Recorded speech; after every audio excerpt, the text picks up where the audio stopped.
What's going on, guys? Gain Shirt, ready for the arm assault, too easy. So we got core crushers opening up. It's gonna be 3 rounds where you got 30 seconds on and a 30-second rest. So plenty of time to catch some rest in here. Full activation, get after it every kind of iteration and exercise, and then you get this full recovery, right? So you got 30 seconds of either GHD sit-ups or skeletal ab mat sit-ups. And definitely as you get into round 2 and 3, as you start to get fatigued, make sure it's something you can do sustainably and safely without going to failure, right? So GHD sit-ups, 30 seconds on, then a 30-second rest, then 30 seconds of lying down leg lifts, which is just leg lifts laying on the ground, right? Not to be confused with hanging leg lifts. 30-second rest, 30 seconds mad rushing with some kind of device, a kettlebell, a weight, a dumbbell, whatever you want.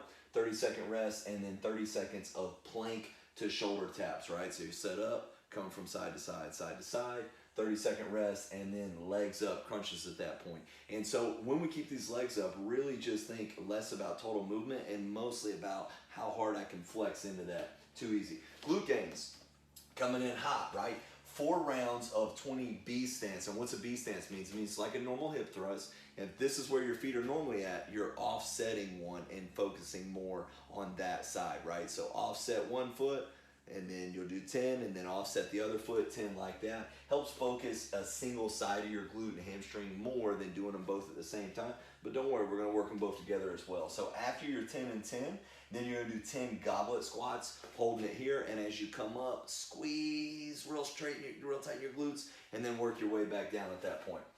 Resting 1 minute between rounds, like we said, 4 times through. And then 2 rounds after that of whatever B stance you use, then you're gonna do as many reps as possible of hip thrust with the exact same weight. And then 20, which would be 10 and 10 side lying hip raises. So you're laying down, kind of like in a collapsed plank, and then you come up like you're shooting your hips through. So basically you're laying on the ground, right? Arms on the side, knees down, and you're going to use your glutes to lift yourself up. And we've done these in the past as well. So too easy. Rest as needed between rounds.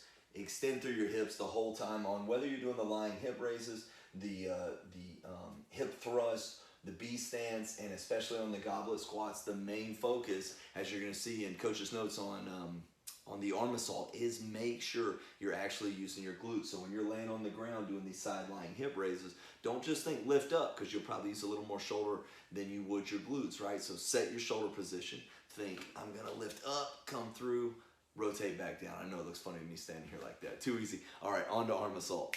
Boom, here we go. So arm assault is going to be, part 1 is 4 to 5 rounds, starting off with your strongest grip for the curl and the tricep. So you got a supinated, right? So hands turned under.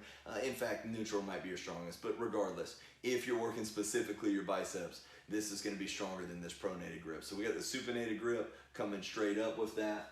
10 of those reps, and then 10 pronated tricep extensions at this point, keeping it together. Resting 1 minute between rounds. Part 2, same thing, 4 to 5 rounds of cable rope curls. Again, this actually is probably your strongest position, but it's not always specifically just your biceps, what you're looking at here, right? So we got this neutral grip coming straight up, so no supination going to kind of close out the end because you did that on your supinated grip. So neutral position, and then JM press, same thing, neutral position, laying down on the ground. You got your dumbbells rolling back, pressing up through. Rest 1 minute between rounds again. Part 3, 4 to 5 rounds of a dumbbell pronated curl. So now in kind of our weakest hand position, curling this thing up. Definitely working a little bit more forearms with your biceps and that as well. So pulling that back up, and then 10 cable supinated, right? So now holding bowl of soup, tricep extensions coming straight back down. Rest 1 minute between rounds. And Coach's notes on this that Rob added was, we're looking for a 1 second lower, which all that really means is when I'm coming down, I don't want my elbows moving. I want it to be a focused lower, and then coming up as fast as I can, as aggressive as possible, but maximizing on the contraction, not the dumbbell movement. So I think bicep, I don't think pull the dumbbell. Too easy, guys. Secondary goal of that is, as you're doing stuff, pattern development, we are going to bench on Friday. Big surprise.